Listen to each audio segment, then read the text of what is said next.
volume is low. Right, so welcome to our Srimad Bhagavatam session. So we will begin by dedicating this presentation to His Divine Grace, A.C. Bhaktivedanta Swami Srila Prabhupada, founder Acharya of the International Society for Krishna Consciousness, and we can recite the Mangalacharan prayers together.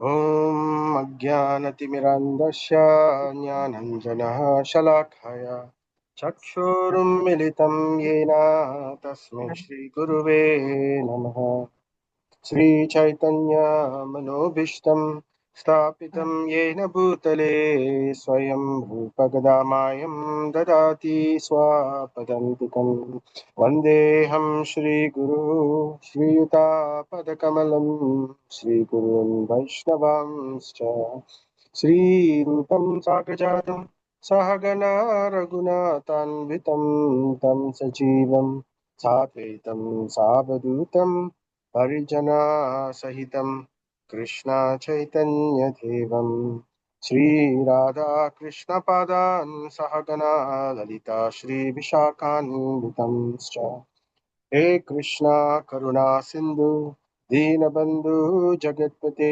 Gopesh गोपिकान्त Radhakanta नमोऽस्तुते जयतं श्रुतौ पङ्गोर्मम मन्दामतिर्गति मत्सर्वस्वपादम्बोजौ राधाः मदनमोहनौ दिव्यात् बृन्दारण्यो कल्पाद्रुमदः श्रीमद्रत्नागदौ सिंहासनौस्तौ श्रीमन्राधा श्रीरघुविन्ददेवौ नष्टालीभिः सेव्यमानौ स्मरामि श्रीमन्रासारसारम्भी वंशिवातास्ततस्थितः कर्षन् वेणुस्वनैर्गोपीर्गोपीनाथः श्रीस्तुनः तप्तकाञ्चन गौराङ्गे राधे वृन्दावनेश्वरी वृषभानुसुते देवी प्रणमामि हरिप्रिये जय श्री कृष्ण चैतन्य प्रभु नित्यानंद श्री अद्वैत गदाधर श्रीवासादि गौर भक्तवृंद हरे कृष्णा कृष्ण कृष्ण हरे हरे हरे राम राम हरे हरे हरे कृष्णा कृष्ण कृष्ण हरे राम राम हरे हरे हरे कृष्णा कृष्ण कृष्ण हरे राम राम हरे हरे नमः ओम विष्णुपादाय कृष्णपृष्ठाय भूतले श्रीमते भक्तिवेदांत स्वामी निति नामिने नमस्ते सारस्वती देवे गौरवाणी प्रचारिणे निर्विशेष शून्यवादी पाश्चात्यधीशतारिणे नारायणं नमस्कृत्यं नरं चैव नरोत्तमं देवीं सरस्वतीं व्यासं ततो जयं मुदीरये धर्म प्रोजित कैतव अत्रम परमो निर्मत्सराणां सतं वेद्यं वास्तवमत्र स्पष्टु शिवदं तापत्रयोन्मूलनम्. This Bhagavata Purana is understandable by those devotees who are fully pure in heart. The highest truth is reality distinguished from illusion. For the welfare of all, such truth uproots the threefold miseries. श्रीमद्भागवते महामुनि कृते किं वा परे ईश्वरः साध्ये हृदि अवरुध्यते अत्र कृतिभिः शुश्रूषुभिस्ताक्षणात्. This beautiful Bhagavatam, compiled by the great sage Vyasadeva in his maturity, is sufficient in itself for God realization. What is the need of any other scripture? As soon as one attentively and submissively hears the message of Bhagavatam, by this culture of knowledge, the Supreme Lord is established within his heart. Nigamakalpatarorgalitam phalam sukamukhat amritadravya samyutam pibata bhagavatam rasam alayam muhuraho rasika vibhavakaha. Krishna नास्तप्रायेषु अभद्रेषु नित्यं भागवत सेवया भागवती bhaktir naištaki. By regular attendance in classes on the Bhagavatam and by rendering of service to the pure devotee, all that is troublesome to the heart is almost completely destroyed, and loving service unto the Supreme Personality of Godhead, who is praised with transcendental songs, is established as an irrevocable fact. Idam Bhagavatam Nama Puranam Brahma Samhitam Uttama Shloka Charitam Chakara Bhagavan Rishihi Nishreyasaya Lokasya Danyam Swasti Ayanam Mahat.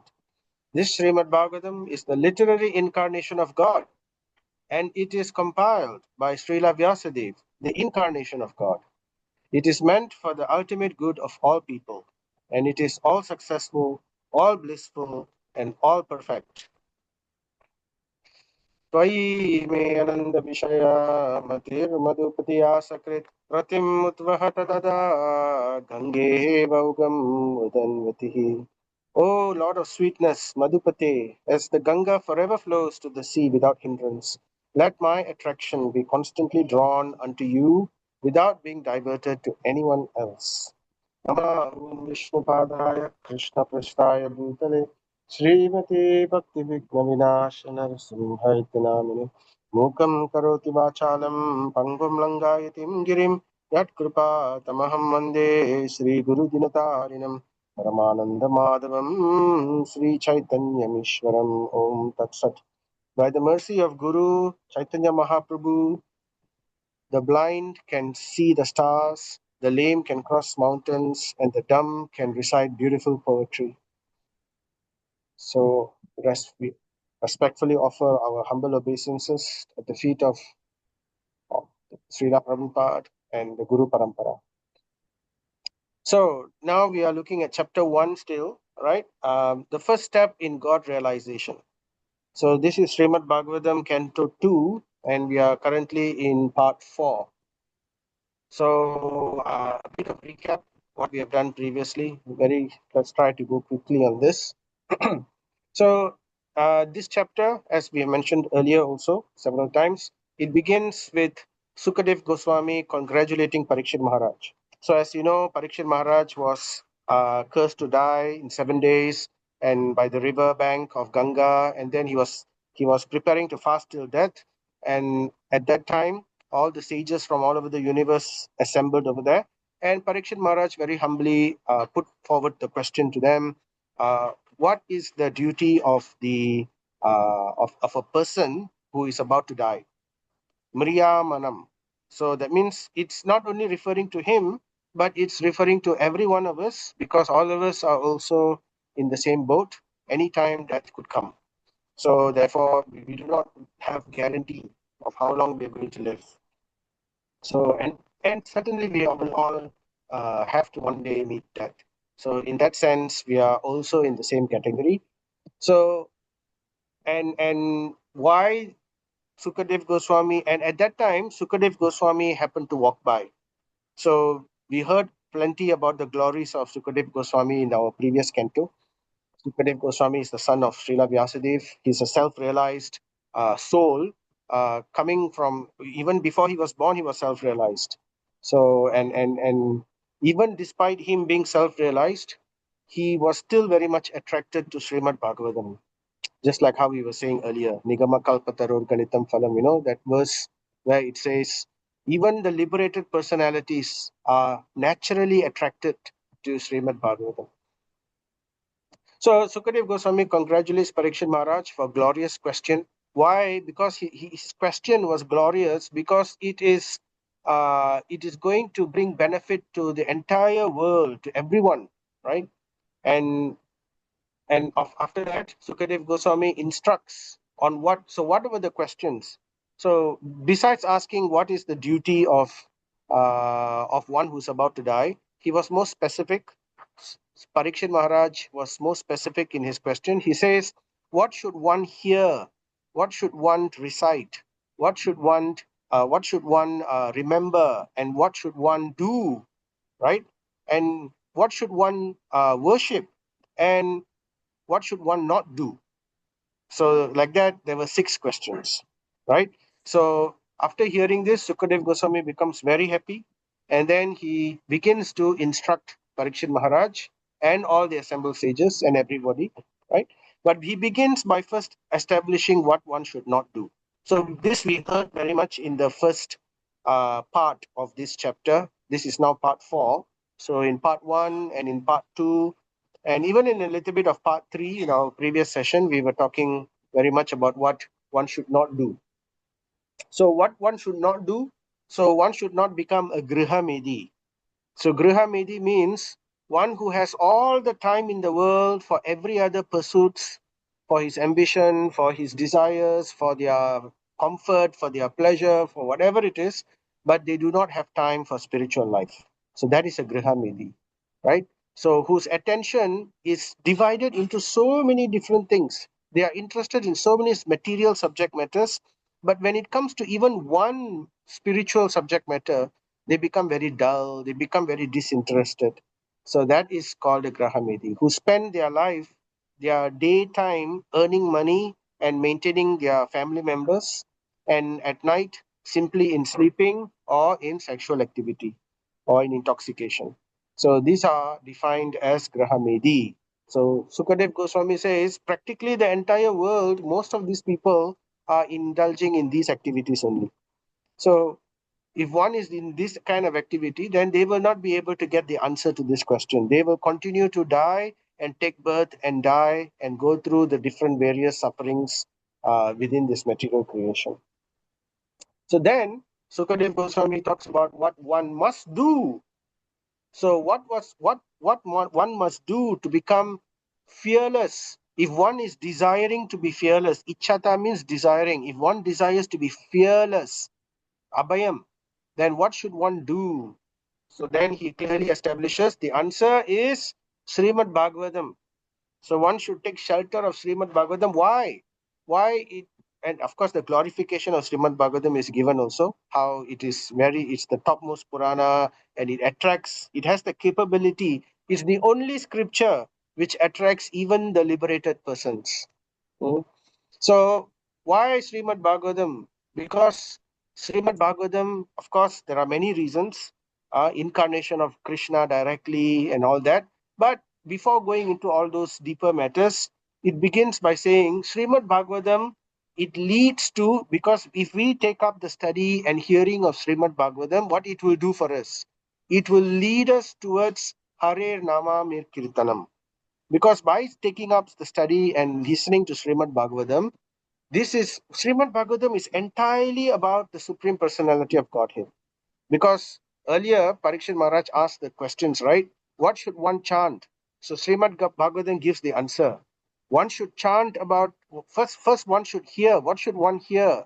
So one should hear about the Supreme Personality of Godhead, Krishna. And what should one chant? One should chant the names of Krishna. What should one remember? One should remember about Krishna and his various pastimes, right? And what should one do? One should engage oneself in the devotional service of the Supreme Lord. And what should one, what are the three things? What should one worship? So the culmination of all this hearing, chanting, remembering, and acting, it's the worship of the Supreme Lord, right? And uh, and so these were the 5 questions plus one. What should one not do? So that's already answered. And then by doing this, by hearing about Krishna, by hearing about Krishna so much from Srimad Bhagavatam, it will lead towards Harir Nama Mukirtanam. It will help us to chant better. It will help us to improve our chanting. It will bring our chanting to a higher level. So that is the purpose of Srimad Bhagavatam. So hearing and chanting, hearing and chanting. Hearing supports chanting directly. And by chanting, our hearing quality becomes better. And then that will help us in turn to chant better. And chanting better helps us to hear better. And that will in turn help us to chant better. So like that, it's a continuous loop until our chanting is at a level of Suddhanam. So that is how it works. So it's mutually coexisting, these two things. And it's not something which, so Sutta Goswami says it takes a lifetime of preparation, right? And he says, but it can also be done at an instantaneous moment. If one is trained in such a way, such that in one single moment he can concentrate himself fully upon the Supreme Personality of Godhead, then that is the perfection. But generally, it takes a lifetime of preparation. So, but it's never too late, right? We talked about how in Bhagavad Gita, Krishna says, Neha Vikrama nasusti pratyavayuna vidyate swalpamapi asya dharmasya trayate trayate trayate mahabhayat. So even a little advancement, doesn't matter where we start, where we end, right? There is no loss, neither loss nor diminution. And what it will do, it will save us from the greatest fear. So remember, we want to become abhayam, right? So there is no worry. Anywhere we can start, right? It just depends on how seriously we do it. So the example was given of Maharaj Katwanga. Maharaj Katwanga knew only he knew that he only had a moment longer to live, but because he was very well trained, he was able to bear his concentration and his focus entirely into that one moment, right? Otherwise, we have to practice, right? So therefore, and the point was lifetime of preparation, and death is the examination. So it all culminates at the time of death. What will be our consciousness at the time of death? Even if our consciousness is not able to come to bear, like we may be in coma, we may be in whatever, right? But our lifetime of preparation does not go to waste. It is augmented by the Lord. The Lord understands what is happening, and He advents Himself into our consciousness. So this is mentioned actually in the Vamana Purana, right? What happens to your devotee if your devotee is not able to remember you at the time of death? Then Krishna says, then I will remember him at the time of his death, and I will manifest myself in his consciousness. But we have to be a devotee. So that is the first point. So lifetime, therefore, the devotional life is practiced towards that. So even a muhurtam of full consciousness. So then Sukadeva Goswami goes on uh, further emphasize this point. What is the point that one person lives for hundreds of years or thousands of years if he is not Krishna conscious? Then his life is just like a tree, right? A tree lives for a very long time, right? But it's basically a very coward consciousness. It doesn't really benefit. It's basically it's like a miserable life. So even a muhurtam of full consciousness is sufficient. What to speak of 7 days? So he was trying to encourage Parikshit Maharaj. Yes, you have 7 days of life left, but no worries, right? So and Katwanga Maharaj can perfect his life in within a moment, within a muhurta. You will definitely benefit from 7 days. So Bhagavata Sevaya is all it takes. To serve Bhagavata. What is Bhagavata Sevaya? Bhagavata Sevaya means serving Srimad Bhagavatam, serving Bhagavad Gita. That is Bhagavata Sevaya.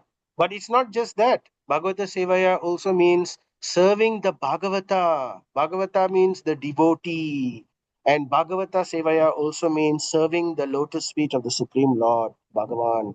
All three of them have a synonym, Bhagavata. Bhagavata refers to all three, right? Because the scripture is non-different than Krishna, right? Bhagavad Gita means the song of God. Bhagavata therefore refers to God. Bhagavata also refers to the devotee. And Bhagavata also refers to Bhagavatam and Srimad Bhagavad Gita, which is non-different from Bhagavan.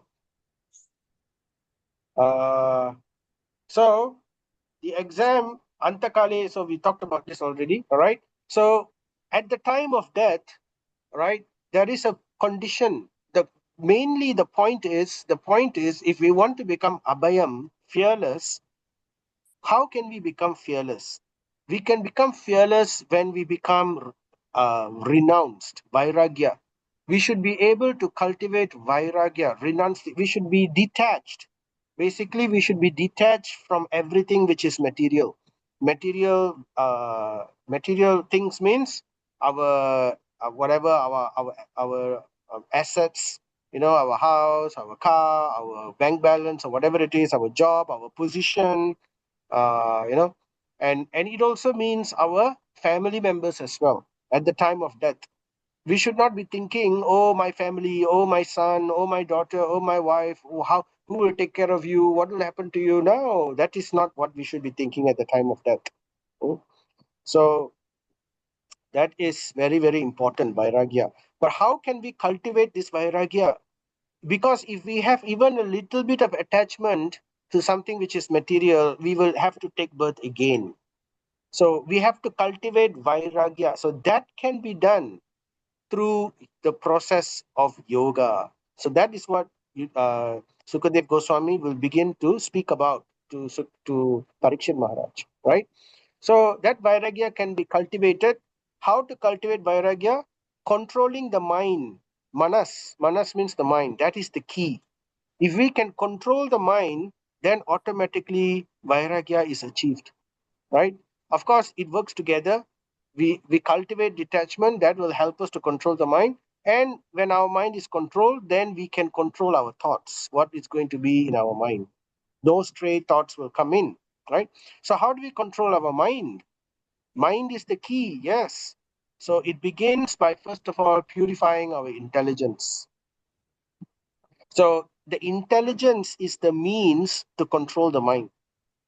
Without the right knowledge, so that's why tadvidi pranipatena pariprasnena sevaya. We have to approach one who is knowledgeable, one who is tadvidi pranipatena pariprasnena sevaya upadekshanti jnanam jnaninas tattva darshina. So tattva darshina, we must approach one who is a tattva darshi.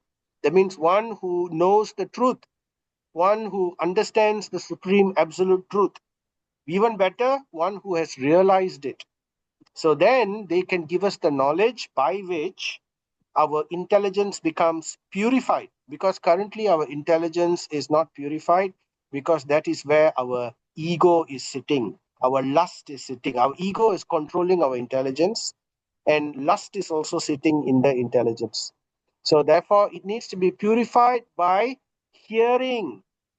So how can we get purified? How can our intelligence be purified? By hearing about the Supreme Law. That is the way. So when our so in this way, but before we talk about the Supreme Lord, hearing about yoga, how to establish, how to follow the transcendental path. So we heard all these things, and yeah. So therefore, this knowledge, this transcendental knowledge that we are to hear, that which purifies our intelligence, that transcendental knowledge is divided into three. So one is called abhideya. Sorry, before that, first is called sambandha. Sambandha means relation. What is our relation with the Supreme? Who am I? What am I?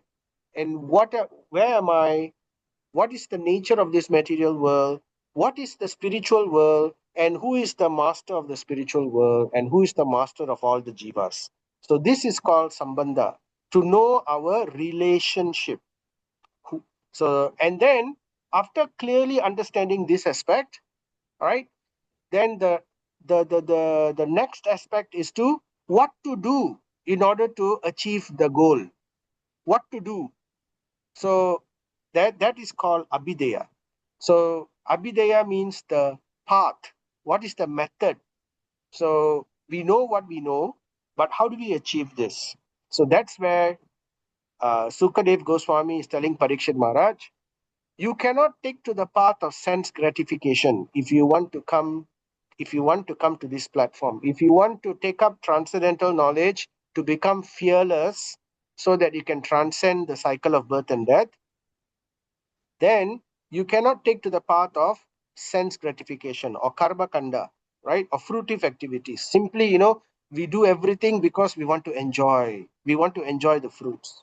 Instead, we have to renounce the fruits and simply, we have to renounce the fruits and take up the path of Nivriti Marga. Nivriti Marga, there are two, Marga means pathway, two paths. So there is Pravriti Marga, the path of sense gratification, and there is Nivriti Marga, the path of renunciation or detachment. So Pravriti Marga, which is the path of sense gratification, is what is given in 70% of the Vedas. All the yagyas and all the upacharas and the samskaras that we perform. So all of this is so that we can legally enjoy ourselves without committing sin. That is the path of Pravriti Marga. But that is not going to help us to escape, because we are simply satisfying our desires continuously. So, how are we going to stop taking birth if our desires are continuously burning? Because in Bhagavad Gita, Krishna tells Arjuna, if one continues to satisfy the desire is described like, lust is described like fire. How do you put out a fire? Do you put out a fire by continuously putting fuel into the fire? So no, we have to douse it with water.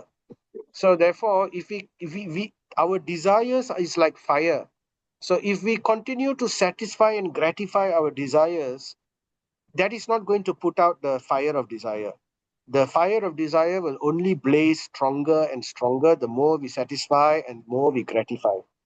So it can be doused by the waters of transcendental knowledge to completely put it off, right? That's the idea. So Nivriti Marga is the way. But Nivriti Marga, there are two pathways. In the path of renunciation, there are two ways. One is uh, the mechanical difficult path of Jnana Marga. Jnana Marga means it is mechanical, right? You take up jnana and then you do meditation, right? So it's a mechanical process where we don't accept the Supreme Lord as a personal form. So that is Nivriti, that is the Jnana Marga, which is very difficult. But at the same time, there is also the Bhakti Marga. The Bhakti Marga is easier, and it gives you to the straight away, it brings you to the highest perfection. So that was described also a little bit. But Sukadev Goswami begins by talking about the Jnana Marga. So what is the Jnana Marga for? Who is the Jnana Marga for? I mean, why would you want to take a difficult path when the Bhakti path is there? The answer to that is because not everybody can take to the Bhakti path in the beginning. Why? Because either they don't have sufficient knowledge about the Bhakti path, because it's not, you have to be a very, very fortunate person to get this Bhakti, right? Otherwise, sometimes even somebody gets knowledge about this Bhakti, but they are not attracted to it. They are neutral in their heart. Oh, they don't relish the idea that we need to worship someone. They don't like that idea. Oh, why should I worship someone? Why should I worship? I just want to do what I need to do without worshiping anybody, without bowing my head to anyone. So, what is the root reason somebody thinks like that? It's because they are envious, ultimately, deep inside the heart, because they are envious of the Supreme Personality of Godhead. They cannot bring themselves to bow down and to worship and to serve. They want to be in a independent situation. They want to be independent of the Lord. So that's why we came to the material world in the first place, right? But Krishna is very merciful. Even to such people, he gives them a way so that they can purify themselves from all these impurities and then still attain liberation and eventually come towards bhakti also. So Sukadev Goswami began by speaking about uh, the Jnana Marga, which culminates in Ashtanga Yoga. Right. Let me just mute someone. Okay. Right. So Ashtanga Yoga was described. So we stopped over there in our previous session, right? So this is the verse we stopped previously. So Sukadev Goswami was saying, gradually as the mind, so he was describing the path of meditation. Meditation is sometimes called Ashtanga Yoga. There are many names to it. Sometimes it's called Raja Yoga. Sometimes it's called Ashtanga Yoga. It's called Raja Yoga, royal path, because royal, those people who are royal usually will have very high ego. So for them, this path is given generally. It's also called Ashtanga Yoga. Ashtanga means 8 limbs. There are 8 limbs to this yoga. There is Yama, Niyama, and then there is Asana. Now, Yama and Niyama means do's and don'ts. Some rules and regulations, do's and don'ts. And then there is Asana, uh, performing various yogic poses in order to condition the body so that the body can sit for a long time without being disturbed and to maintain good health. So then comes pranayama to bring that to the next level, to prepare the mind for concentration. So then before concentration can take place, he has to silence all the noise in his mind. So then that is the stage of pratyaksha, to go within, not to look outside, but to go within, to direct the senses within, and then it will silence the voices inside, and then one is able to concentrate. So then that's called dharana, concentration. And by concentrating, eventually the next stages are unfolded. So we stopped at the point of dharana gradually. So now we continue here. So gradually, as the mind becomes progressively spiritualized, it withdraw it from the sense activity. So this is the pratyaksha stage, right? Yama, niyama, do's and don'ts. Maintain celibacy, go far away from everyone else, and go to a place where it's like a holy place, a secluded holy place, and sit in yogic posture, controlling the breath and turning the senses inwards. So this is what it's called over here. Withdraw it from sense activities, right? And and by intelligence, the senses will be controlled because they begin the process of meditating upon Om. So they repeat Om. So even though these people, they may not be interested in serving the Supreme Lord, but the Supreme Lord nevertheless gives them an opportunity to serve him indirectly. Because the Supreme Lord is also referred to as Om. The letter Om, it actually denotes the Supreme Lord. But it denotes the Supreme Lord in a very impersonal way. So there is no form, there is no personality, or so the yogic people think. But actually, that is not true. The Supreme Lord has personality, has name, form, everything. But in the name of Om, right, it's not so obvious. So therefore, it can be very impersonal. So they are happy to just say Om rather than to say something personal, rather than to bow down their head to a personality. They prefer to just, say Om. So by the intelligence in this way, they control themselves. So Prabhupada has given his point here, but experience has proven that even the samadhi stage also fails to control the materially absorbed mind. So this kind of pathway, right, by meditation, right, after they concentrate in Om, then the next stage is called dhyana. After dharana, concentration, comes dhyana. Dhyana is meditation. And dhyana ends when meditation becomes very powerful and strong, then it becomes samadhi. Samadhi means one is able to completely lose consciousness of everything external and to meditate on one thing for a very, very long period of time without any break. That means for days, not hours, for days and weeks, right? That is samadhi. So, but Prabhupada is saying here, right? But experience shows that even samadhi stage is not enough to control fully. There is danger there. And he gave example of Vishwamitra Muni. Vishwamitra is a very famous sage. So we talked about this in our previous session, how even he couldn't maintain it, and other examples are there also, right?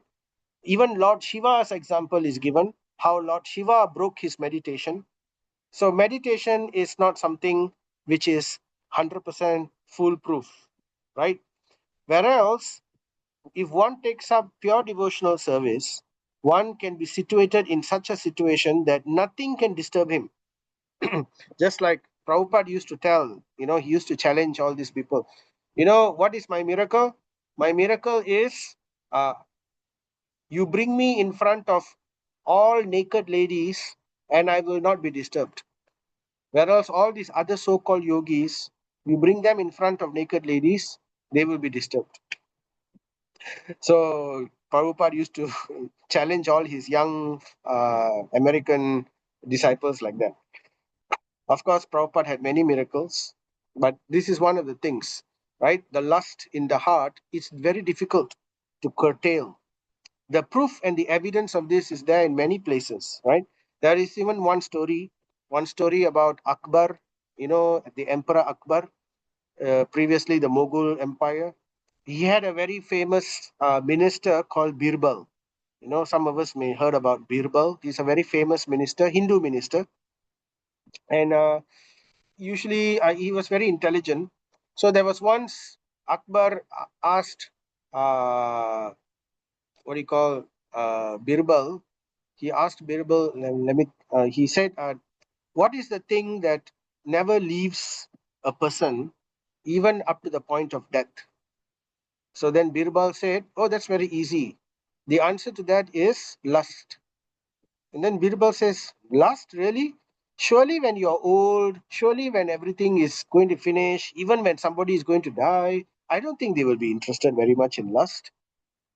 So then Birbal said, really? Okay. Why don't you come tomorrow? I will call you and then I will prove to you how lust never leaves a person, even at the time of death. So then the next day he called Birbal, called the king to go to the dungeons.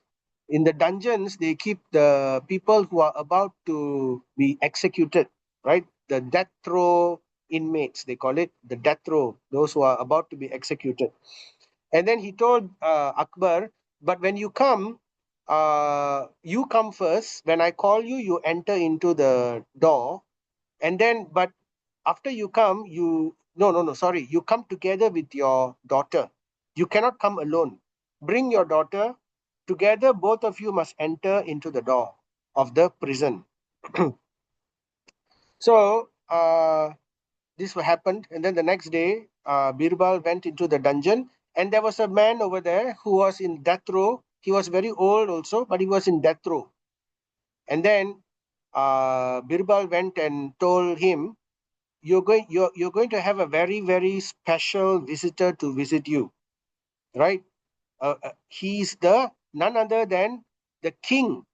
He is the king, right? Akbar is himself is coming to visit you. All right, so prepare yourself. And then after that, he went outside the jail, and then he told Akbar and his daughter were there. Now Akbar's daughter was very beautiful, right, and very young. And then he told Akbar, both of you now enter, and when you enter, I want you to look at the eyes of the inmate.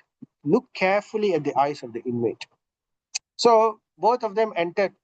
So as soon as they entered, this inmate, this prisoner, he's about to be executed the next day, and he knows that the king himself has come to see him. So his entire life depends on this king. If he could please the king, or if he could say, whatever it is, right? But still, when king and daughter entered together, when the king and princess entered together, Akbar noted that the eyes of the prisoner went first to the daughter. It didn't look at Akbar first, it went first to the daughter. So then, after that, Akbar realized, yes, Birbal, you are right. Even when his life depended on me and not my daughter, even his life depended on me, and the first thing his eyes went to is my daughter. So, therefore, we can see that lust never leaves a person until the time of death. But yet, we saw also in the example we heard in our previous session how Haridas Thakur. Now, Haridas Thakur was simply a Muslim person, right? But nevertheless, he was chanting Hare Krishna. He was known as Namacharya, and he had the blessings of Chaitanya Mahaprabhu. So he was chanting throughout. And Maya Devi herself, Maya, the embodiment of the material energy, the potency of the Lord, material energy, as Maya Devi herself came as the prostitute Chintamani to try to seduce Haridas Thakur. And she failed, And not only she failed, she became a devotee. So in this way, Haridas Thakur proved the supremacy of bhakti. So we talked about this in our previous session, right? So the mind, although ceasing to think of sensual activities at present, remembers past sensual activities. So now we continue with our chapter, right? So Prabhupada's purport, I continue with this. Therefore, right, the mind, so what was I saying?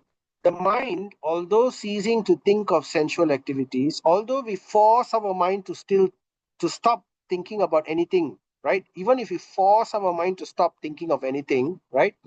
But still, inside the mind is like a hard disk. It's like a bank. It contains all our desires and remembers all our impressions of all our sensual activities. So this is there in our mind still. It hasn't been wiped out, although we force our mind not to think of it, right? So therefore, Sukadev Goswami recommends the next step of assured policy. The next step will guarantee that this will not happen. What is the next step? So Sukadev Goswami says, the mind too absorbed in material activities can be engaged in the service of the personality of Godhead.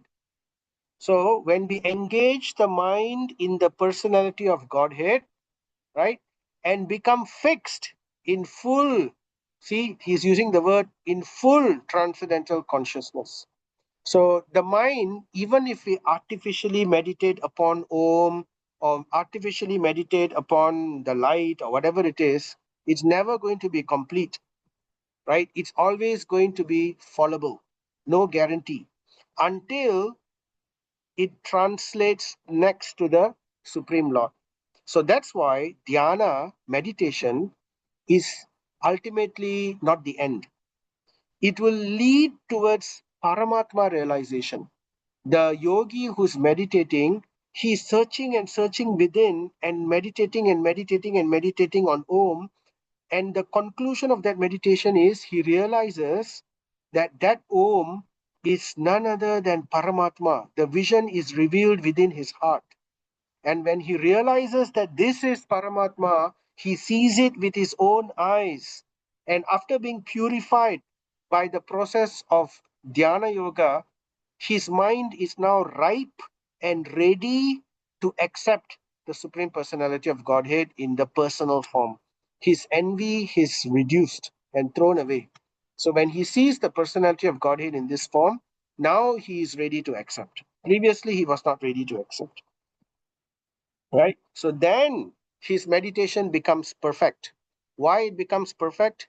Because, as I said earlier, simply artificially trying to suppress the mind by itself cannot, because the mind's nature is not to become zero. The mind's nature is to always think of something. So to artificially think of nothing, that is only one step. But if one can engage the mind towards thinking of the Lord or towards the service of the Lord, then that is the perfection. Right? So Prabhupada says, if performed under proper guidance, so this process of bhakti, right, requires guidance. So therefore we need Guru. That is the surest path, 100% guaranteed, of progress, even for the disturbed mind, right? So bhakti is always the better way, right? So this is just, why we are saying all these things. You can say, we are all devotees, right? We know all these things, but we need to know how to preach to people, right? And not only preaching, we need to preach to our own mind, because our mind is very devious. It always likes to give reasons. It always likes to create doubts. Oh, people say, people say, people say, but where does it say? Where is the evidence? So therefore, Srimad Bhagavatam gives us that evidence. It's there to strengthen our faith. So all these statements is important for us to go through all these points so that our faith becomes step by step by step by step stronger. Right? So that is the reason we need to do all this. So therefore, Sukadev Goswami is saying, therefore, Parikshit Maharaj, and he's saying not only to Parikshit, because remember, in that assembly, there are many, many sages, and some of these sages don't know about bhakti. Of course, Narada is there, he knows, right? And then Vyasadev is there, okay, he also knows, no problem. But there are many other sages like Ashtavakra, like some of the sages like Shukracharya. So these people don't understand the glory of bhakti. So they think that meditation in the impersonal Brahman is the supreme. So Sukadev Goswami being given the position of Vyasasan, right? So he is preaching not only to Parikshit Maharaj, he's preaching to the entire assembly of sages over there, right? And he is also preaching to the entire world because Srimad Bhagavatam is meant for everybody. So therefore he's saying, therefore you should meditate upon the limbs of Vishnu, one after another, without being deviated from the conception of the complete body. Now, Parikshit Maharaj is, Sukadev Goswami is very intelligent. He knows that not everybody can straight away switch towards bhakti just like that. So there are some people who have to make the gradual transfer. They have to gradually move from impersonalism towards personalism. So some people can do straight away, but some people cannot, right? So there is different types of mercy given by the Lord. So therefore, he's saying, since if there are people who cannot directly accept Vishnu, directly accept pure devotional service, to directly serve the Supreme Lord in bhakti, just like how the gopis or just like how Hanuman and all these people are doing. So then what you can do, you can, if you really like meditation so much, right? Then he says, the perfection of your meditation of Om is even better than Om is for you to meditate upon the limbs of Vishnu, one after another, without being deviated from the conception of the complete body. So that means you understand that Vishnu is the entire body, and from the entire body of Vishnu, you meditate upon his limbs one by one, starting from the lotus feet. Meditate upon his feet, meditate upon his ankles, upon his thighs, upon his waist, upon his abdomen, upon his arms, like that, until you come to the lotus face. So that is the purpose of deity worship actually. You know, there are some people who come to the temple, who look at the form of the Lord. They don't like to chant, they don't like to do devotional service, they don't like to do anything else, but they still come to the temple and they will sit and meditate upon in front of the deity, right? So there are some people who like to do like that.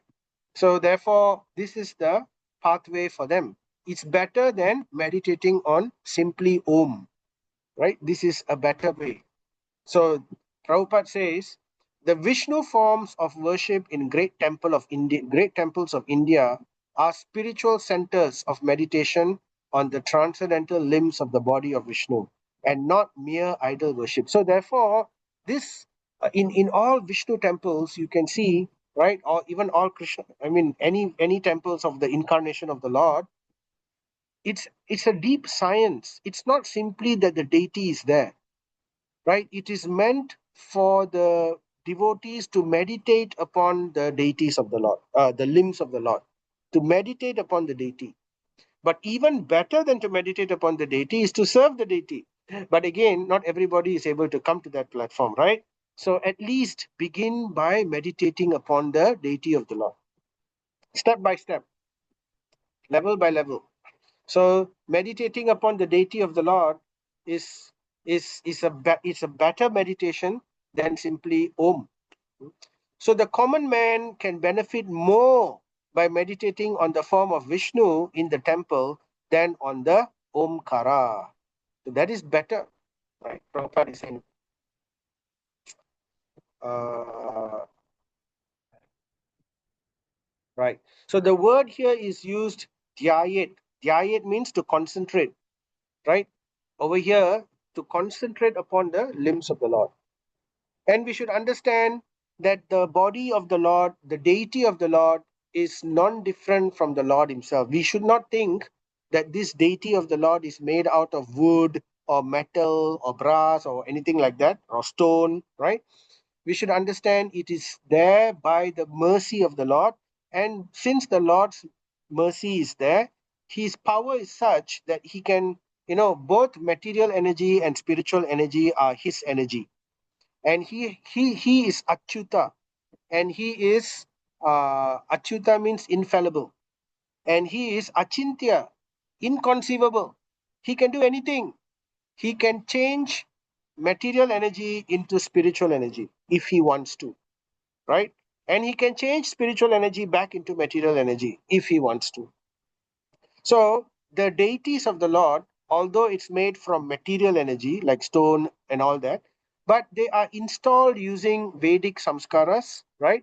That is the prana pratishta, the eye opening ceremony, where the pure devotee of the Lord invokes the Lord to come and reside within this deity form. So by the energy of the Lord, he converts the deity, which is made out of metal, wood, and all that, into spirit. So in our eyes, it looks the same, but actually it is spiritual. The deity of the Lord is spiritual. So therefore, we should not make that offense, because if we think it's material, then that is offensive. Right? So we should therefore, that is one of the elements which Lord Chaitanya took from Madhvacharya, from the Madhva Sampradaya. The Lord took different elements from different Sampradaya, right? From the from the Madhva Sampradaya, they have this understanding that the Lord is directly the deity, not just a murti. Murti worship means like ding ding ding ding ding the bell, but then after the archana is done, they ignore the deity. No, the deity is seen directly as the Lord himself. That's why it's important that we don't turn our backs, we don't show our backs to the deity. We should respect the deity. There are many etiquette to follow in front of the deity, right? When we go in front of the deity, we shouldn't talk in front of the deity to other people unless it's about preaching his glories, right? We shouldn't shout, we shouldn't, have unnecessary things, we shouldn't show our backs to the deity. So these are very important points mentioned in the nectar of devotion, because the deity is non-different. So then someone may ask the question, but what about deities like, we hear in, like in Bangladesh, for example, where temples are desecrated, when, the infidels and all that, they enter into the temples, they vandalize the temple, they vandalize the deity, right? So what happens then, right? So again, remember what I said, the Lord's mercy, that when the Lord is merciful, why is he merciful? He is merciful because he wants to satisfy his pure devotee. So he comes for the purpose of satisfying his pure devotee. But as soon as uh, faithless people come in front of the deity and they want to attack the deity, right? Then I told earlier, the Lord is Achintya, right? He has inconceivable potency. He can turn, just like how he changed material energy into spiritual energy. In the same way, spiritual energy can also be changed back into material energy. So when they desecrate the deities, the forms of the Lord in the temple, they are not doing anything to the spiritual energy of the Lord. They can't, right? They are simply breaking again stone. That's it. So the Lord's energies always protect the Lord, even though people don't realize. So that is the point. Right. So anyway, thereafter you should meditate upon the limbs of Vishnu one after another without being deviated from the conception of the complete body. Thus, the mind becomes free from all sense objects. So, how can the mind become free from all sense objects? It cannot become free simply by rejecting all material thoughts. Simply rejecting material thoughts is not sufficient. The mind is like a cup, it has to be filled always. So, how we can remove material things? By filling the mind with higher taste, with spiritual things. When we fill the mind with the spiritual aspect of the Lord, then there is no room in our mind for material things. So automatically the material things are ejected. So that is how it works. We can only become detached by by transferring our mind and our attraction from material things to spiritual things. What is the spiritual thing? Something like Om, that is so dry, you can't do anything. But when we transfer our mind to the service of the pure devotee, to the service of Bhagavat, right? To the service of Bhagavat, then our mind becomes enriched and there is no more space for material things. So, because Padam Tat Paramam Vishnum, the mind becomes completely reconciled in Him only. See, this is the evidence of this verse, right? So, we can produce these verses to people to further convince them when they if they doubt. And it's especially very nice for our own doubting mind. Doubt not, right? Padam Tat Paramam Vishnu. If our mind is reposed on the lotus feet of the Supreme Lord, then only our mind becomes fully satisfied, reconciled in Him only, nothing else, no one else. Because the Supreme Lord is the ultimate abode. That's why we call the lotus feet of the Lord. So we can repose our mind, we take our mind and we put it on the lotus feet. It's like the swan. The swan is always interested in the lotus. That's why, there is a very famous alvar, the forgot the name of the alvar, but he recited the Mukunda Mala Stotra. And in one of those stotra, he very beautifully says, right, let the swan of my mind always play amongst the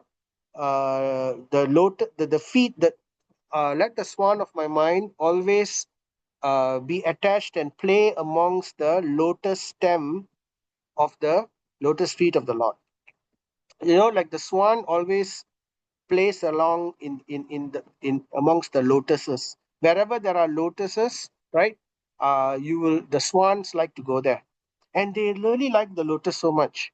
They like to entwine their necks between the lotus roots. They like the fragrance of the lotus very much. So and they're always with the lotus.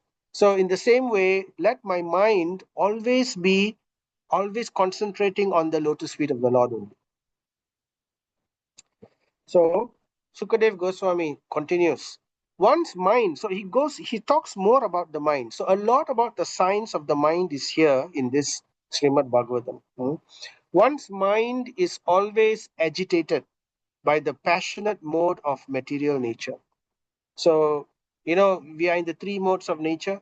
It's always turning passion, ignorance, goodness. Sometimes it's in goodness, sometimes it's in passion, sometimes it's in ignorance. But usually, mostly, it's in passion. City life does that. City life is the mode of passion. Many things that we do in our life, it defines the type of nature that we predominantly have. So, therefore, one's mind is always agitated by the passionate mode of material nature and bewildered by the ignorant mode of nature. So, our minds is always disturbed, right? Sometimes it's passionate. What is passion? When we have desires, unlimited desires. I want this, I want that, I want that. I have this ambition. Desires means what we want for sense gratification, what we want for ego gratification. So it's basically ambition and so many other things. So it's always there for material gain, labha, puja, and pratishta. Right? Labha means gain, puja means adoration, and pratishta means distinction and honor. To be noted that this person is outstanding, like that. So that is this. These are what these are the tricks of the mind, bewildered by the three modes. Only if we are in the mode of goodness, only if we are in the mode of goodness, then we can have the knowledge of the supreme truth. So people who are in the mode of ignorance, if we speak Bhagavatam to them, they cannot understand. It's very difficult for them. And if we tell them about devotional service, they can't understand. And people in the mode of passion also, though they can understand, but they cannot follow. Right? They find it impractical for them. So we have to bring our lives to the mode of goodness. How do we do that? By taking up the path, the process, right? We have to follow the process, the marga, the bhakti marga, which is the recommended process. Simply by hearing, chanting, right? In the beginning, we may not like to hear. We don't like to hear in the beginning. So, what to do? So, therefore, go for Kirtan Mela, hear chanting, right? Hear and hear the other people chanting. And then eventually, when when the Kirtan is very nice, we will start chanting. But we can only chant for a while. We don't want to chant all the time. We only want to chant when there is nice musical kirtan. But when there is no nice music, we don't want to do japa. So what to do? So therefore, continue kirtan mela, continue hearing kirtans, and at the same time, uh, do service, devotional service. Cut vegetables, wash the pots, do this, do that. So in this way, we purify our heart, and little by little we come to the platform where we can start hearing seriously. So therefore, when we come to the level of hearing seriously, that means we are in the mode of goodness. So that is and consistently, right? One may hear once in a while, that is not really there. So one has to come to the mode of goodness, then our spiritual practice becomes steady. From there we can transcend, because transcendence only happens from the mode of goodness. It cannot happen from the mode of passion. It will bring us, either passion is an in-between stage. It can either bring us down to ignorance, or it can bring us up if we go to the mode of goodness. But from the mode of goodness only we can go to transcendence. So then what to do? Then Sukadev Goswami continues. But one can rectify such conceptions by the relation of Vishnu. So this is what I was saying, right? How can we transcend the three modes? How can we go to the mode of goodness at least? How can we get rid of passion and ignorance, right? By simply relation of Vishnu. Never mind that we don't even follow the bhakti process seriously. So not everybody can come to that level, right? So simply being in relation with Vishnu. How? Simply by doing service, by doing any kind of service, by helping, by giving money to for the preaching programs.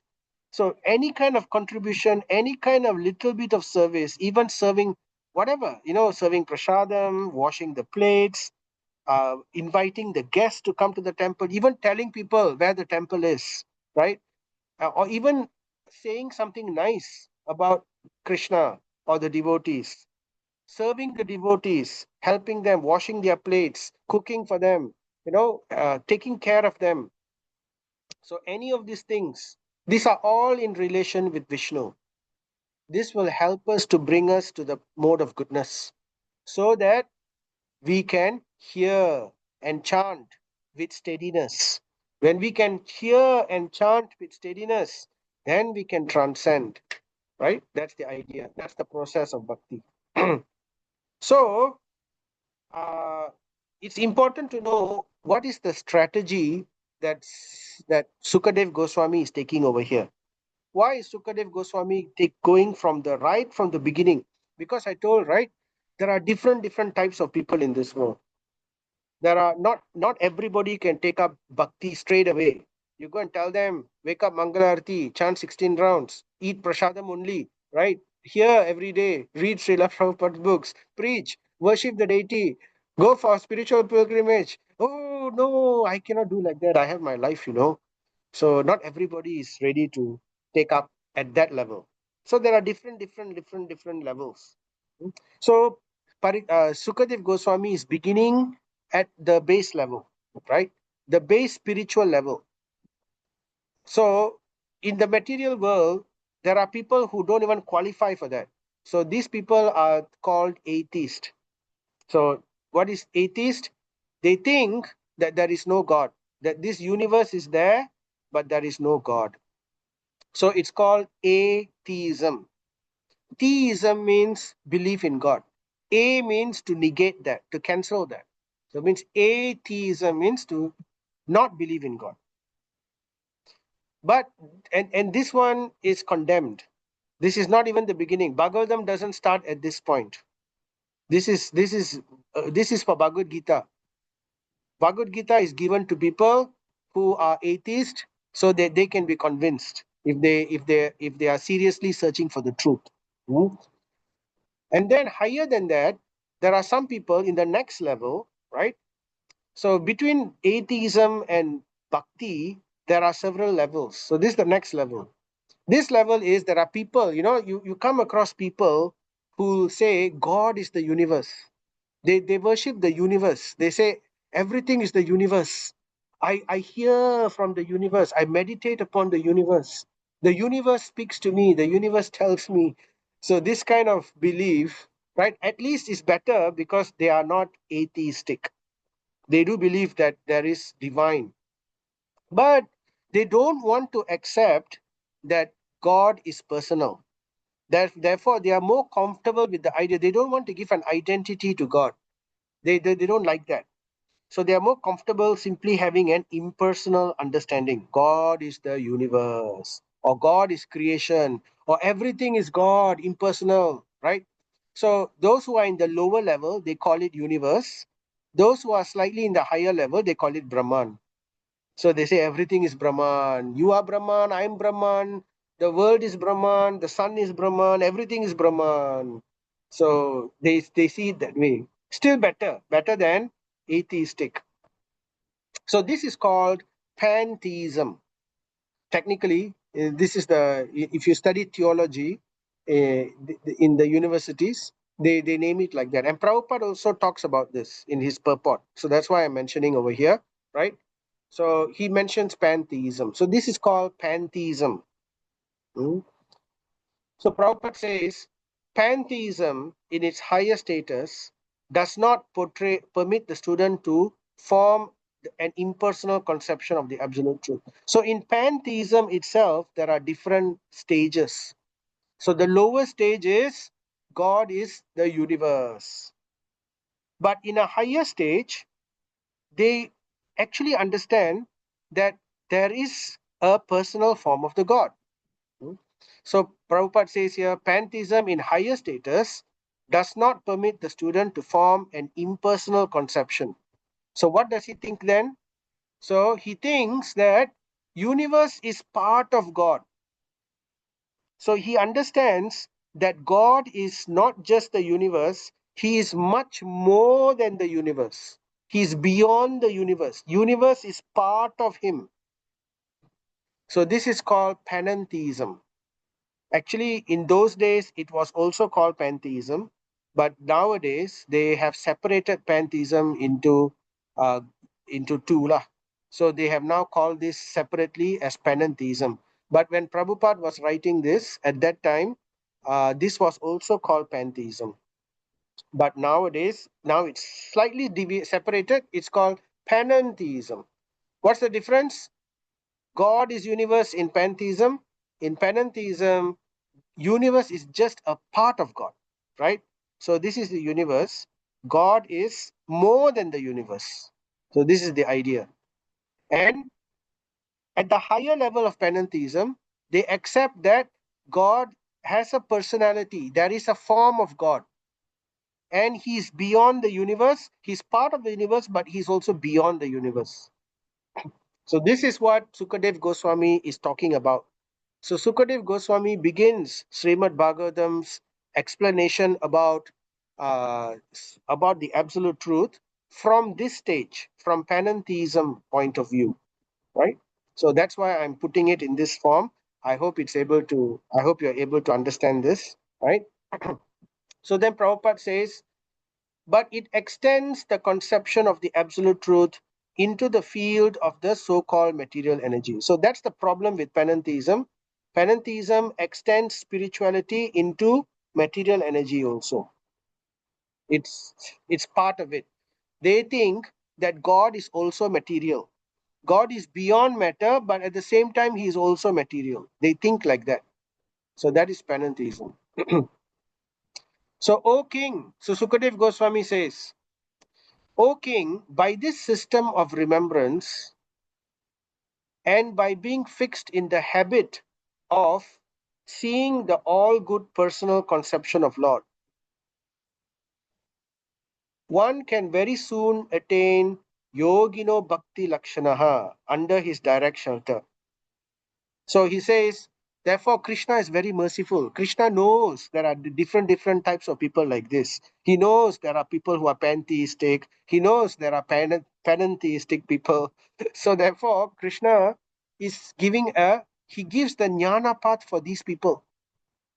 So, okay, fine. Purify yourself. You are atheistic and everything, but still, you don't want to you don't want to take birth again, right? You read some scripture and then you want to meditate. Okay, you progress from atheist to pantheist. At least you meditate on Om. Om, right? In the beginning, they think Om is everything, right?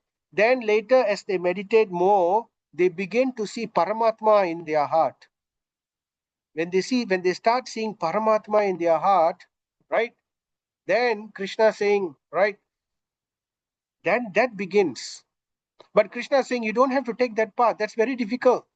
Even people who are not yogis, they can still perform meditation simply by meditating upon the limbs of the Lord. Simply meditate on the deities in the temple. Hmm? So by doing things like this, they can gradually, very soon, not gradually, very soon attain yogino bhakti lakshanaha. They can achieve devotional service to the Lord. Bhakti, right? Lakshana. Perfection of bhakti they can achieve by yoga simply by step following this procedure. So by panentheism, they will graduate into theism. Theism means completely accepting that the Lord is distinct, that the Lord is in the spiritual world. What is theism? How is it different from panentheism?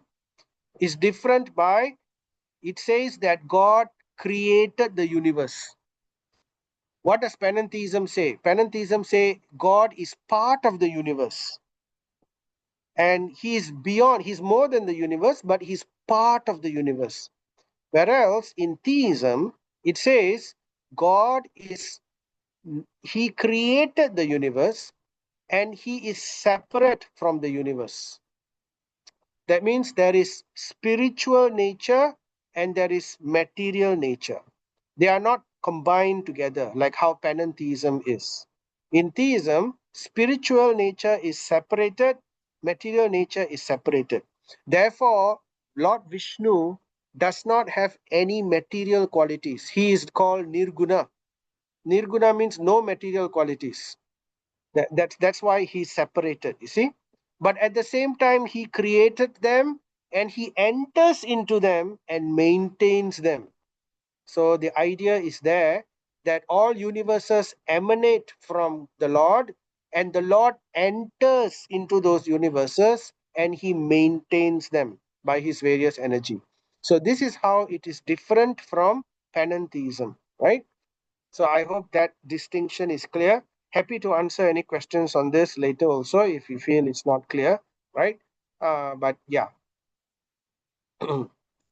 So therefore, by following this step by step, gradually at gradual advancement, they will eventually come to this stage.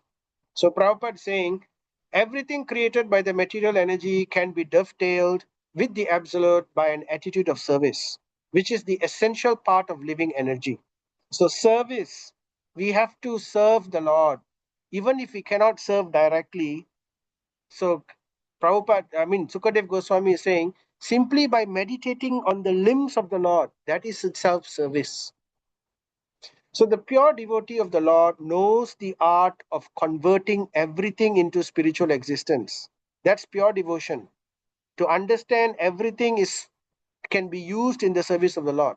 That is pure devotion, right? By this service attitude.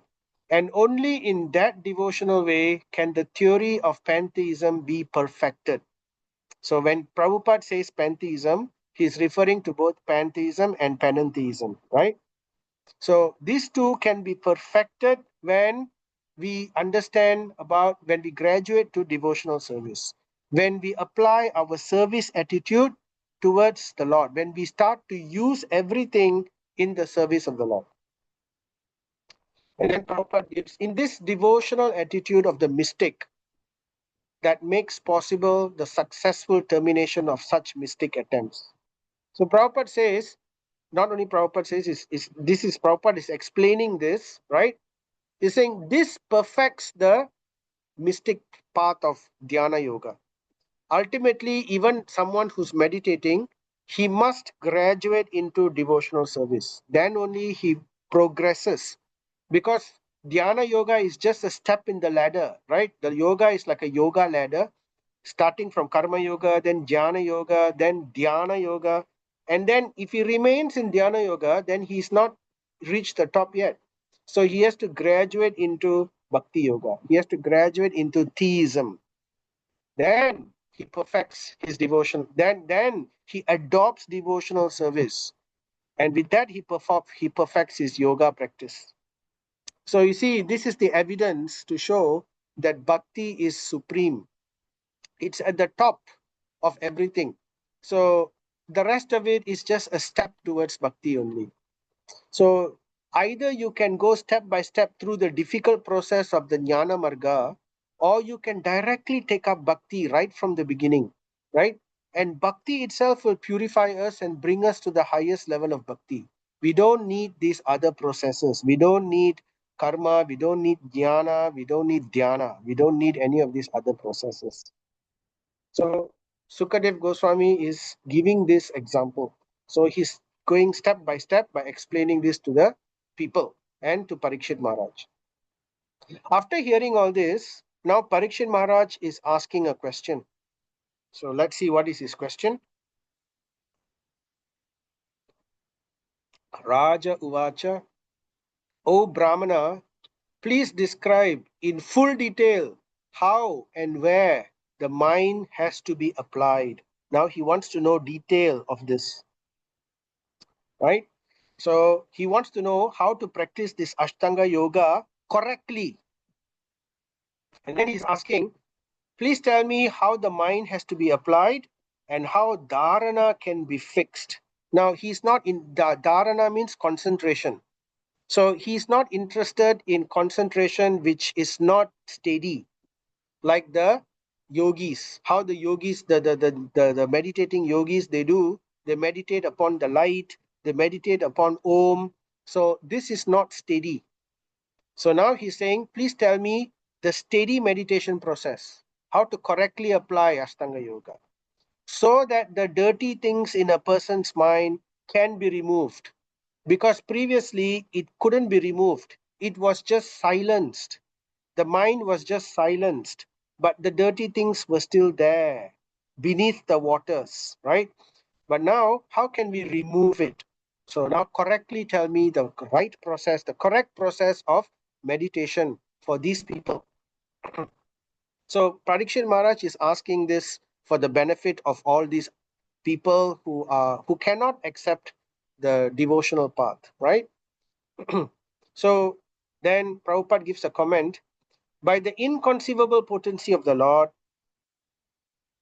he can in human society, he can make in human society any other society of living beings and yet remain the same omnipotent Lord. So the Supreme Lord can come to human society. He takes his birth in human society or in any other society, even in the society of animals or plants. The Lord takes different incarnation, right? He came as a tortoise, he came as a fish, he came as a boar. So he came as a half lion, half man. He came as a human being. He came as a deva. So in like this, he can come in different incarnations by his inconceivable potency. So Sri Sukadev Uvacha. So Sukadev Goswami now begins to answer Parikshit Maharaj's question on that. So he says, one should control. Jita means to control. One should control. What should one control? One should control asana. Asana means the sitting. One should sit in a way, right, where he's not disturbed. One should control asana. One should control swasa. Swasa means pranayama, breathing. And then one should control sangha. Sangha means association. In other words, one should stay away. Asat Sanga Tyaga. One should, if one is practicing classical dhyana yoga, he should go to a solitary place, like how it's already described earlier, right? But if one is practicing bhakti, how does one control Sangha, right? Sangha means one surrounds himself with devotional devotees, always, right? One seeks out pure devotees or and devotees in general, right? So that is how one controls Sangha. And Indriya. So Indriya means the senses. One controls the senses. So this is there, right? In Bhakti as well as in the Jnana path. In Bhakti, how we control our senses? By eating prasadam, right? Food offered to the Lord. By fasting for Ekadasi, right? By abstaining from meat, all this meat, eggs, and all that. Hmm? That one is not even yoga. That is just basic, right? Yoga means when we take bhakti yoga, we focus on controlling the senses with spiritual things. We attach the senses to spiritual things. And thus, with intelligence, always with intelligence, never, never, never without intelligence. Our intelligence needs to be purified. That's why we hear, right? And thus, with intelligence, apply the mind to the Stule Bhagavata Rupe. Stule means the gross form of the Supreme Lord. So this now Sukadev Goswami is giving the process for the non-devotees, those who are trying to be impersonal, and then for them to help them, he's saying, okay, you don't want to from Om meditation, you switch it to the Supreme Forms meditation. For no need to think about serving Him, no need to think about devotional service. Just think about meditating upon the Supreme Form of the Lord. And this also, the form of the Lord is material. Just think about the universe only. So Prabhupada says, this yoga system is prescribed in order to mold the character of the gross materialist. So I've been telling this several times, right? So this don't worry, this whatever that's happening, whatever I'm talking about here, right? This is not meant for the devotees. This is just meant for our understanding about how some people need this type of process. So this process, this kind of yoga system is prescribed in order to mold the character of the gross materialist, because the gross materialist cannot take up bhakti. So for them, they have to go through these stages in the correct way so that gradually they can come to bhakti, right? So Prabhupada says there are pitfalls. This process is dangerous. The materialistic men are very anxious to have some mystic powers. You know, when we do dhyana, when someone does meditation, because they are controlling the air within the body, right? The result of that is they manifest mystic power. They have different power, right? They can do many things. There are eight. There are many types of shakti, but there are major Shakti and there is minor Shakti. So the major Shakti, there are eight of them, right? Lagima, Mahima, Prapti. So and then like that, there are several. So it's very powerful. This kind of Shaktis. So but these become a pitfall. This become the trap of Maya. This is called the final trap of Maya for the yogi. Do you really want to escape from the material birth, life, and death? Or do you want power? Right? So, therefore, these mystic powers are given to them. Because, you know, when a person is ordinary, the ego is so high. Imagine when a person becomes extraordinary, how much more the ego becomes. So, this is Maya's final trap. So, it becomes dangerous, right? So, example, right? So we have Ravana. This is Ravana praying, and he prayed to Lord Shiva, and he wanted to get the boon. He didn't want to be killed by Ravana was very egoistic. So he thought, you know, okay, give me the boon that Devas cannot kill me. Uh, and you know, he thought that human beings are nothing. He was thinking that only Devas were powerful. So therefore, all higher beings shouldn't be able to kill me. That's what he said. So therefore, Krishna came as Rama, the human being. He came as a human being, and then as a human being, he killed Ravana. So this is to show that they are, demons never prosper. Then there's another demon called Mahishashura. If we Durga killed this Mahishashura. Why? Because this Mahishashura, Mahi means a buffalo. So he likes to take different shapes, and his favorite shape was the buffalo. So he used to keep the head of a buffalo, right? The buffalo demon. So he asked Lord Brahma. He didn't make the mistake Ravana made. So he said, okay, I cannot be killed by devas, higher beings, or whatever. I also cannot be killed by any man. So he learned, oh, Rama killed Ravana, so I will not be killed by any man. So therefore, Durga came as a woman. She's a woman. So Durga came and killed Mahishashura. So that was the end of Mahishashura. And then the most intelligent of them was Hiranyakashipu. So Hiranyakashipu said, okay, I will not be killed by man. I will not be killed by devatas. I will not be killed by animals also. Right? And but even he was defeated. So we all know how Narsinghadev came as half human, half animal. So the Lord always knows how to defeat these demons. So anyway, Prabhupada says, so these are all pitfalls. When they do meditation, they become very powerful. And then they ask boons, and then they start performing atrocities. They forget about the real purpose of meditation. So Prabhupada says the real purpose of yogic regulation is to not get powers and to control the world, but to eradicate the accumulated dirty things like lust, anger, avarice, and all such material contaminations. Because that is much harder. Right? In the seventh canto Srimad Bhagavatam, Prahlad Maharaj tells Hiranyakashipu, "O Hiranyakashipu, O great demon father, you have conquered the entire universe. The Devatas are afraid of you. You have conquered the Devatas. You have conquered all higher beings. But you could not conquer your lust, anger, and greed, which is within your heart. So that is the real purpose of yogic meditation, right? But they get distracted when they get all these powers.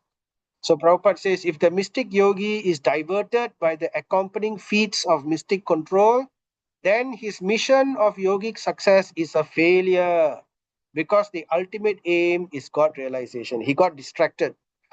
No need to send Menaka, no need to send anybody. Simply his own mystic powers distracted him.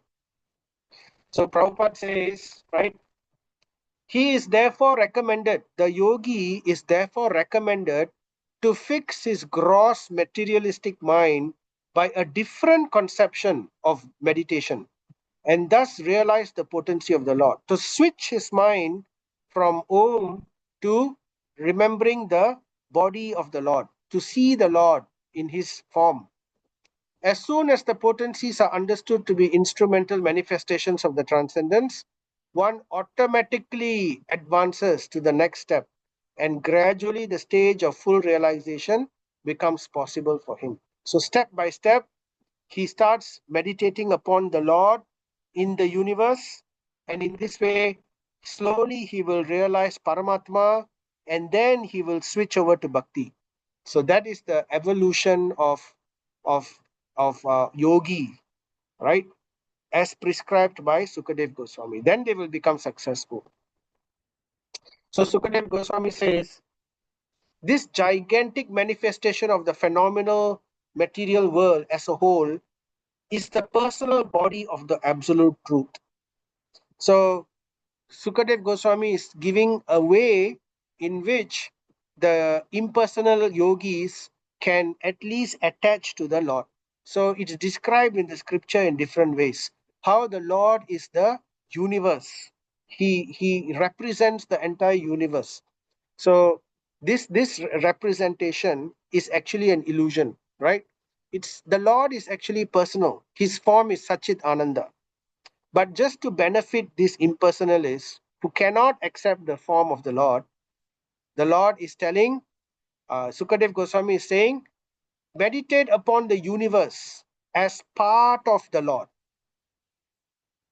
right? Wherein the universal resultant past, present, and future of material time is experienced. So this is what it's called the Virat Rupa, the universal form of the Lord. Remember in Bhagavad Gita chapter 11, Arjuna asks Krishna to show the universal form of the Lord, right? So Krishna was reluctant. So but still Arjuna is asking, give me the eyes to see, because devotees don't want to see this, right? They don't have the eyes to see the Lord, the universal form of the Lord, because their eyes are always attached to the beautiful form of the Lord. So, but just to convince the asura, just to convince the demonic people or the envious people, right? Krishna shows the form of the Lord. So Prabhupada says the conception of his impersonal cosmic feature helps the conditioned soul to associate with the Lord indirectly. So at least if they worship, so there are different levels of meditation. The lowest level of meditation is meditating on Om. Then comes the next level of meditation, which is meditating upon the Virat Rupa. So universe, meditate upon the universe, right? Virat Rupa. And thus, but this meditation is indirect devotional service. Because now from Om was also devotional service, but a little bit more direct is this Virat Rupa form. And thus gradually rise to the stage of personal contact. So gradually come to the point of pure bhakti. Anything, either material or spiritual, is but an expansion of the energy of the Supreme Personality of Godhead. So, by the grace of the Lord, this universe can also be seen as a representation of God. So that's why Krishna tells Arjuna, amongst the beasts, I am the lion. Amongst the stars, I am Mrigasrisha. Amongst the amongst the stars, I'm the moon, right? Amongst luminaries, I'm the sun. So in this way, he describes how we can remember the Lord simply by meditating upon the material elements of the universe. Because there are some people like that. That's the reason. So the phenomenal manifestation of the gigantic universe is only a part of his Virat body. So remember, panentheism separated, right? Panentheism says that the material universe is part of the Lord, but the Lord is much more. So that is panentheism, right? And that is the bridge towards theism. Just like, so here, the Lord is everything. What is the evidence? Where's the evidence? Evidence is there in Bhagavad Gita, right? Bhagavad Gita chapter 13, right? Krishna says, everywhere, right? This Virat Rupa form, everywhere, the hands and the legs, eyes are everywhere. The head and the face is everywhere. He has ears everywhere, right? And then in Vishnu Purana also this is mentioned about the Paramatma, how the Paramatma expands into every atom, right? Just like how fire expands its rays and heat from one place. Fire can be in one place, but simply being near fire or at a distance, you can still feel the heat. Just like the sun, right? The sun is so far away, but we can still see the sun, the light, and the heat. We can feel it. So, in the same way, the Supreme Lord, though he is situated in one place, which is in the spiritual world, right? By his local representation of Paramatma, he expands his influence throughout the universe. So that is the idea. So this is the Virat Rupa. So as I was saying, the Asuras, this is for the Asuras and for the envious people. The Asuras do not accept any evidential proof from the revealed scriptures. They won't accept. Right here I'm showing you a drama of Hiranyakashipu and Prahlad, and this is the pillar. So Hiranyakashipu won't accept. Prahlad is saying, right, the scriptures say that Krishna is everywhere. And then Hiranyakashipu says, what do you mean everywhere? What do you mean everywhere? I've searched everywhere already. I couldn't find him. And then he says, what, everywhere? Is he here? Is he in this pillar? So he won't accept the conclusion of scripture, right? Nor do they recognize the authority of the acharyas. So when Prahlad said also he didn't want to accept, he said, what is this? He wanted to mock him. He wanted to make fun of him. So he took his sword and went and strike the pillar, thinking so confidently that there wouldn't be anything inside the pillar, right? Of course, he got the shock of his life, right? They want to see with their own eyes at once. So this is the nature of asuras. This is the nature of the materialistic people. They won't accept scripture. They won't accept sadhu, shastra, guru, right? They want to see, show me, show me, show me with you. I want to see. If God is real, why is it I cannot see him? So they want to see. So sometimes Krishna will show that to Hiranyakashipu, Krishna showed. Because by the mercy of Prahlad, he wanted to please Prahlad. So that's why he showed. Otherwise, Narasimhadev didn't have to come, right? He came for the blessings of Prahlad. And to satisfy, he came for two people actually. He came for Prahlad and he came for Brahma. Because he wanted to directly give his darshan to Prahlad, and because he wanted to satisfy and keep Brahma's promise. Otherwise, Brahma will be made fun of. Oh, you Brahma, your promise doesn't work, right? So to keep Brahma's promise, he appeared in this very amazing form to perform this wonderful pastime. So this is the nature of demons. Therefore, they can see the gigantic body. So therefore, when demons, they cannot accept all this. But what can they accept? They can accept the gigantic body of the Lord as Virat, which is the universe. So they can look at the universe, they can study the universe. And as they are studying the universe, they can appreciate the power of the universe. They can appreciate the majesty of the universe. They can see how vast and wonderful the universe is. They can appreciate the laws of physics. They can appreciate chemistry between the elements. So by appreciating all this, indirectly they are worshipping the Lord. Indirectly they are worshipping the Lord. That is the trick of the Lord. See how merciful the Lord is.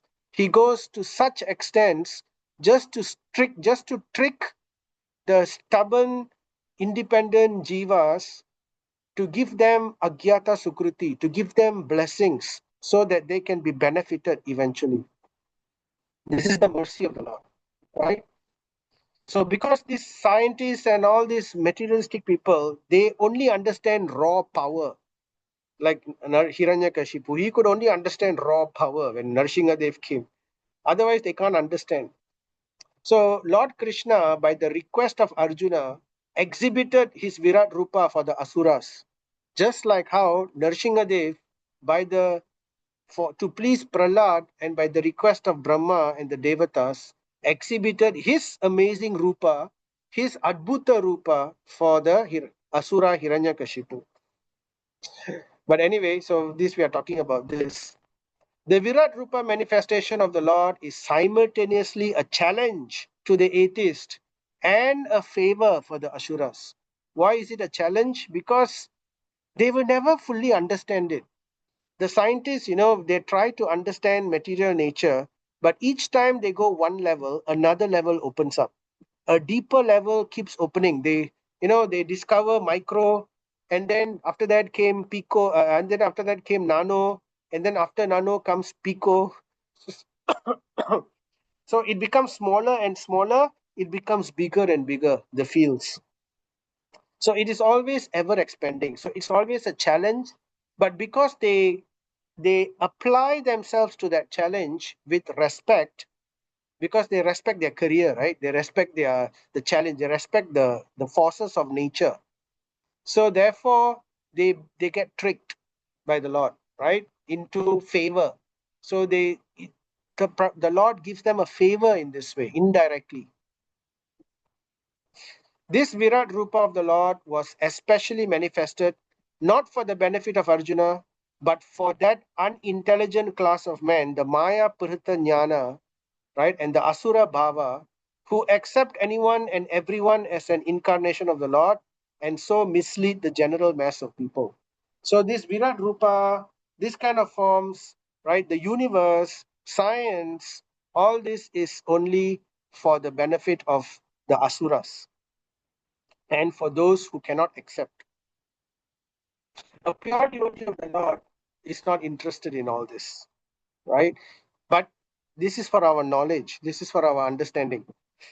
The Vairaja Purusha Bhagavan. Vairaja Purusha Bhagavan means, Vairaja means the gigantic universal form. Purusha is the form of the Supreme Lord within the body of the universal shell. So the description of the universal shell will be described in detail in Canto 5. We know that the universe is like a egg, right? Within the egg, there are 14 planetary systems, 7 higher planetary systems, and then lower planetary systems, another 7. And then in the middle is Earth. And it is surrounded, it's like an egg. The egg covering of the shell, there are 7 layers of that shell, right? So all this will be described in detail in 5th canto or later cantos, right?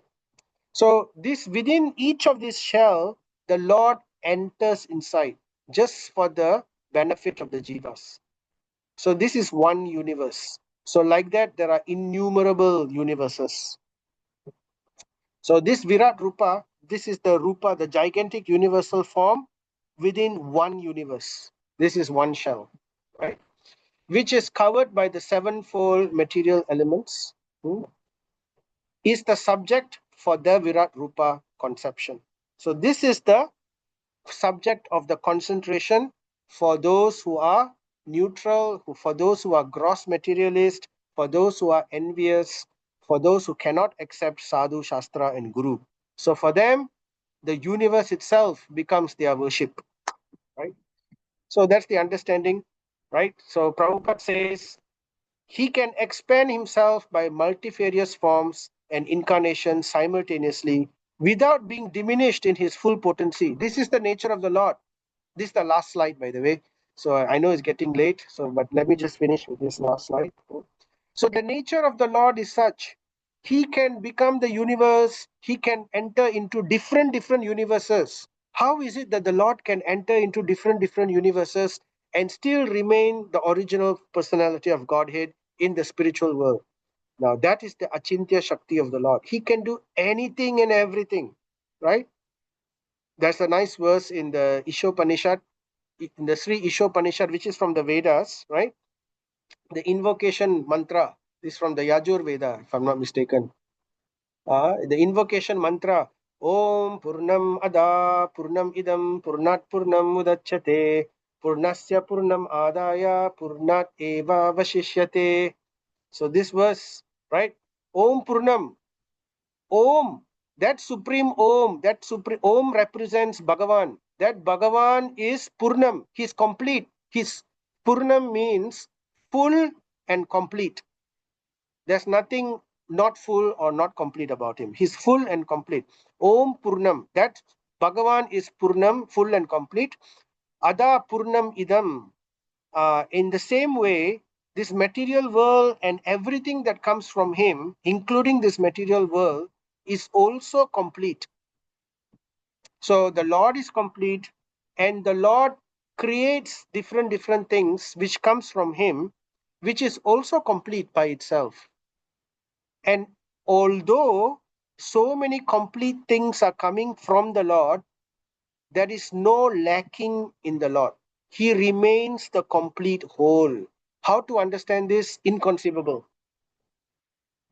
We can understand a little by imagining the example. It's not a very good example, but it's still an example which helps us to understand. Just like how a candle, one candle can light another candle. The brightness of both the candles is the same. In this way, one candle can light 1,000 candles also. All of them will have the same brightness. Just because one candle lights another candle, does the brightness of the first candle reduce? It doesn't reduce, right? So the same brightness is seen in the other candle also. So that's a gross understanding. It doesn't begin to describe the majesty of the Lord, but it gives some understanding about the fullness, the completeness of the Lord. Okay, so we stop here, and then in the next verses, Sukadev Goswami will speak in further detail how to meditate step by step upon the Virat Rupa. So we will hear that in our next session, right? So we will try to digest all this. Let's by saying this mantra. Jai Sri Krishna Chaitanya Prabhu Nityananda Sri Advaita Gadadara Sri Vasadi Gaura Bhakta Vrinda. We invoke the mercy of the Lord. And then we chant Hare Krishna Maha Mantra. Hare Krishna, Krishna Krishna, Hare Hare, Hare Rama, Rama Rama, Hare Hare, Hare Krishna, Krishna Krishna, Hare Hare, Hare Rama, Rama Rama, Hare Hare, Hare Krishna, Krishna Krishna, Hare Hare, Hare Rama, Rama Rama, Hare Hare. Right. So now we open for any questions or any comments. Anyone wants to say anything? Hare Krishna, Prabhu. Hare Krishna. Prabhu, actually, I've got a question. Hmm, If we were to look into the word Om, hmm. the Om actually started from Krishna flute. Yeah. When Brahma was born, Hmm, he didn't know what to create, to start meditating. Correct me if I'm wrong, Prabhu, please. Huh? hmm, So Brahma born, he was meditating, don't know what to create. hmm, And then he heard the flute from Lord Sri Krishna. hmm. And then the flute was carrying the mantra, Vedic mantra Om. So, and then Brahma got the Vedic knowledge, Hmm. which he gave to Narada Muni. Yeah. Now, the same Om words Hmm, has been described in Canto 2, 117. hmm. When meditating time, use the word Om. Om. Huh? Yep. And this word Om has been utilized many temples. Hmm. Until today, Lord Shiva temples, they claim it is from Lord Shiva. Hmm. So what is your comment on that, Prabhu? The one that you're saying, the Om comes from Lord Shiva. No, yeah, actually the word came from Supreme Lord Sri Krishna's flute. Hmm. Well, we have to ask them for their evidence. So the thing is, there is no evidence. If you see from the scriptures, it is, if, for example, if you look at Vedas, Vedas only talk about Brahman or Narayana as supreme. And in the Gopal Tapanisha Upanishad, then Lord Krishna is mentioned over there. But Lord Shiva is also mentioned, but he is not mentioned as the supreme. It's always Narayana Para, Narayana Para. And in the Bhagavad Gita, we can see clearly Krishna says in the Bhagavad Gita that amongst the aksharas, I am the Om. I am Om. He says in chapter 13, I think, one of the chapters we covered earlier. Mm. So in that sense, we have to look for evidence. We have to accept based on scripture. So, but the word Om, it represents the Supreme Lord, and it is His mercy. So that Om is lent to others as well. That same Om word is used for everything to represent the Supreme Lord, just like how the word Sri is also used. Shri is representing Lakshmi, right? But we use the word Shri, anything we want to invoke auspiciousness, we use the word Shri. But at the same time, Shri is used when they don't want to relate themselves to the personal form of Shri. So if they are uncomfortable with the personal form of Shri, which is Lakshmi, right? But at the same time, if they just say the sound Shri, then they're okay with that. So in the same way, Om also. Om is actually the Supreme Lord, right? But when they say Om, they feel like, oh, there is no personality. People like to say Om. So therefore, there is no personality attached to it, and then they can attach it to everything. They can attach it to Lord Shiva. Every mantra, actually, if you look at every Vedic mantra, it all begins with Om. So Om Namah Shivaya, for example, or Om Ganapatiyaya Namaha, for example, Om Surayaya Namaha, for example, about Lord Surya. So this is again to indicate that everyone depends on the Lord. Bhagavad Gita, again, Bhagavad Krishna says, right? I am like the string which holds all the pearls. You cannot see me, but I am the string which holds all the pearls. So therefore, Om Namah Shivaya. So Lord Shiva depends on Krishna. Om Suryaya Namaha. So Lord Surya depends on Om. Just like in Yagya. In Yagya, the Vedas clearly describe that Yagyeshwara is none other than Narayana. In Bhagavad Gita also, Krishna says the same. I am the Yagya. I'm the enjoyer. Bhuktaram Yajna Tapasham. Sarva Loka Maheshwaram. So Bhuktaram Yajna Tapasham. I am the enjoyer of all yagyas. And this one, all the demigod worshippers also will agree. So every yagya has to end with Vishnu. That's the last word in all yagyas. They all have to, it has to end with the oblation to Vishnu. But the mantras itself begin with Om. So this is the Lord's expansion of his mercy. So in this way, there is some, that's why Karma Kanda also has the power to purify. But it's a very slow process because it's indirect. In Bhagavad Gita, Krishna tells, right? People who worship the devatas, they are worshipping me only. How is it they are worshipping me only, even though they are worshipping the devatas? Because of the word Om, right?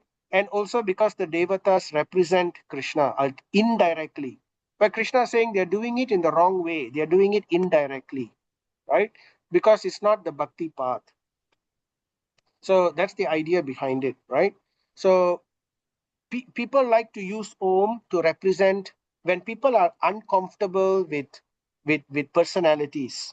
They in their mind they don't want it to be sectarian. Oh, I don't want to be sectarian. So therefore they like to take impersonal symbols. So symbols like the Om, like Shri, right? So it doesn't represent a person according to their mind. So they like to just use it. So at least by using it this way, they are tricked by the Lord. So that's the whole point. The whole idea is to trick them so that they get benefited in some way. Mm. But this is impersonal. Whereas devotees, they go directly to the personality. They understand Om is Brahman, Om is the Supreme Lord, yes. But they want to be associated directly with the personality of the Lord.